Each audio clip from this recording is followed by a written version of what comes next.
Press meet করতেছি। প্রথমত হলো আসন্ন 2026 বিধানসভা নির্বাচন এবং এসআইআর ট্রাইব্যুনাল কোর্ট এই দুটো নিয়ে মূলত সামঞ্জস্য।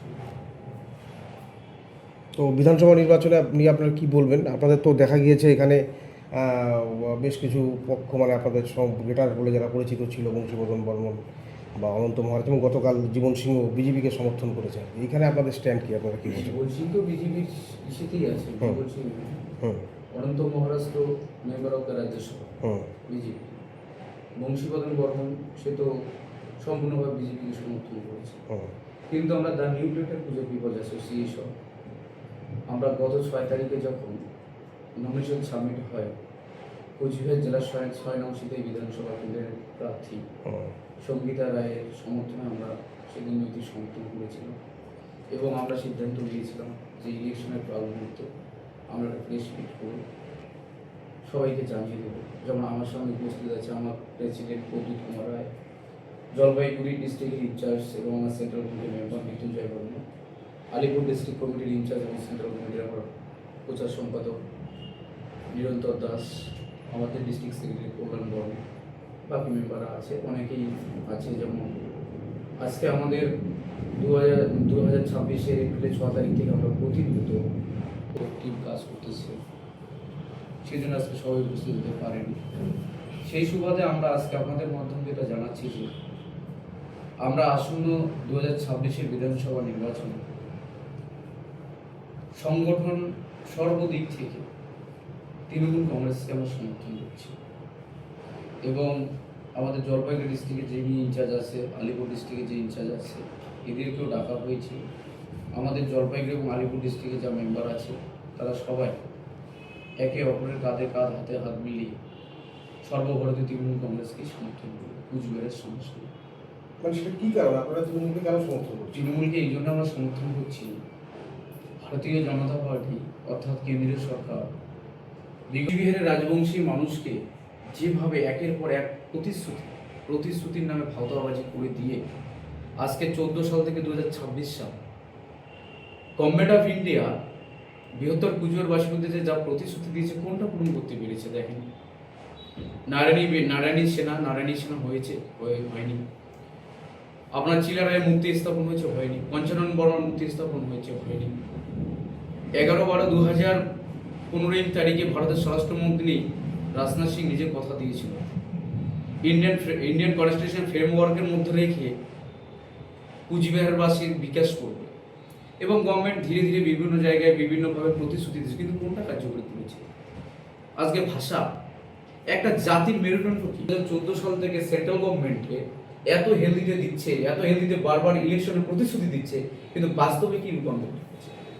সেই ভাষাটা নিয়ে আমরা একটা কোচবিহারের ডিএম সাহেবের মাধ্যম দিয়ে ভারতবর্ষের গৃহমন্ত্রী থেকে শুরু করে সবাইকে আমরা মেমোরান্ডাম দিয়েছি এবং আমি নিজেই স্বয়ং সেন্ট্রাল কমিটির প্যাঠে এই রাজবংশী ভাষাকে ভারতের সংবিধানে 8ম তফসিলে অন্তর্ভুক্তিকরণের জন্য কি ব্যবস্থাপনা গভর্নমেন্টের আছে আমি আরটিই করেছি।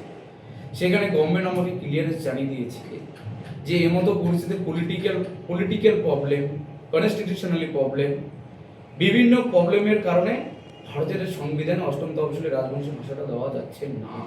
কিন্তু আমরা রিসেন্টলি দেখছি 2026-এ আবার বিধানসভা নির্বাচনে আবার একটা বড় প্রতিশ্রুতি যে ভাষাটাকে 8ম তফসিলে অন্তর্ভুক্তিকরণ করবে, কিন্তু করবে কতদিনে করবে, কিভাবে করবে? শুধু আমরা একটা ইলেকশনে দেখতে পাচ্ছি। আমরা কি ইউজ অ্যান্ড থ্রো নাকি? কুচবিহার রাজবংশী মানুষ কি ইউজ অ্যান্ড থ্রো নাকি?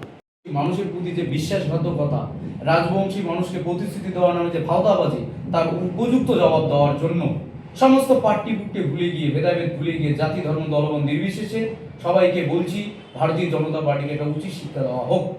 সেই সুবাদে আমি সবাইকে আহ্বান করছি। তৃণমূলের কাছে আপনাদের কোনো শর্ত বা কিছু চাওয়া পাওয়া আছে?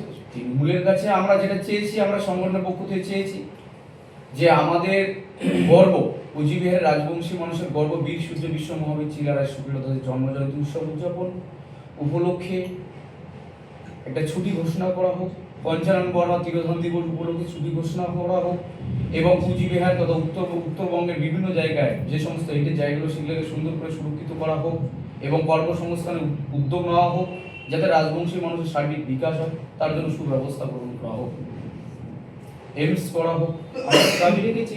কিন্তু ইতিমধ্যে পশ্চিমবঙ্গের মানবিক মুখ্যমন্ত্রী মমতা বন্দ্যোপাধ্যায় আমাদের একটা দাবি পূরণ করেছে। উনি বীর সূর্য বিশ্ব মহাবীর চিরায় শুক্লদাসের জন্ম জয়ন্তীতে উত্তরবঙ্গে ছুটি ঘোষণা করেছে। সেহেতু আমরা আমার সংগঠনের পক্ষ থেকে মানবিক মুখ্যমন্ত্রী মমতা বন্দ্যোপাধ্যায়কে কৃতজ্ঞতা জানাচ্ছি আপনাদের মাধ্যমে। আমরা আশাবাদী আমাদের বাকি ডিমান্ডগুলো পূরণ করব। এসআইআর পর্ব তো চলছে, এসআইআর পর্ব চলছে।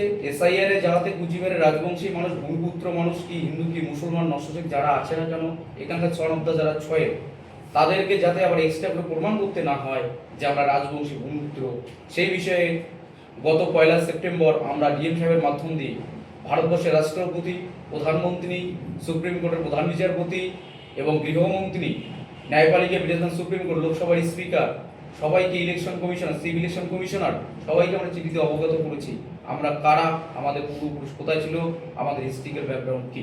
কিন্তু তারপরে অত্যন্ত দুর্ভাগ্য যে আমরা দেখতে পেলাম কুচবিহারের ভূমিপুত্র মানুষ সব থেকে বেশি ক্ষতিগ্রস্ত হয়েছে।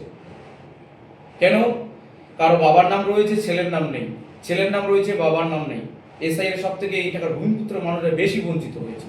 তার প্রতিবাদে আমরা বারবার ইলেকশন কমিশনকে রিকোয়েস্ট করেছি, এর আগে আমরা প্রেস মিট করেও অবগত করেছি যে আমাদের বিরুদ্ধে যাতে এরকম কোনো ব্যবস্থা করা না হয়, যাতে এই টাকার ভূমিপুত্র মানুষরা বঞ্চিত থাকে। কিন্তু বাস্তবে দেখলাম তাই। সেহেতু রিসেন্টলি দেখলাম ট্রাইব্যুনাল একটা কোর্ট করেছে, সেখানে অনলাইন অ্যাপ্লাই করার পরে মহামান্য সুপ্রিম কোর্ট একটা নির্দেশ দিয়েছে। সেহেতু আপনাদের মাধ্যম দিয়ে আমরা এটাও অবগত করছি যে যাতে আগামী 21 তারিখ এবং 27 তারিখ যে ট্রাইব্যুনাল লিস্ট বাড়ার কথা, সেখানে যাতে উত্তরবঙ্গ নয়, সমগ্র মানুষ, সমগ্র যারা এখানকার নেটিভ, তারা যাতে সুরাহ পায়, সঠিক বিচার পায়, সেই আবেদনটা আমরা আপনাদের মাধ্যমে দিয়ে করছি। ঠিক আছে। আপনার নাম? পরেশ বর্মন, আমি সাধারণ সম্পাদক, the new greater Coochbehar people's association. আর কিছু বলার আছে? আর কিছু বললার মানে কি, আমরা চাচ্ছি আমাদের কুচবিহারে যে সর্বভারতীয় তৃণমূল কংগ্রেসের 9টি প্রার্থী আছে, আচ্ছা আচ্ছা, ধন্যবাদ। যেমন যাও। সীতাই হচ্ছে দাঁড়াও, সঙ্গীতা রায়, দাঁড়াও। রেডি হয়েছে? সীতাই সঙ্গীতা রায়, কুচবিহার দক্ষিণে অভিজিৎ দেব ভৌমিক, যাকে আমরা হিপি নামে চিনি, তাকে কুচবিহার দক্ষিণের মানুষ সর্বদা পাশে পায়। ঝড় বৃষ্টি রোগ অভিজিৎ দা সবসময় থাকে এবং আমাদের শীতের প্রার্থী সঙ্গীতা রায় আমাদের সঙ্গে সর্বদাই সহযোগিতা করে।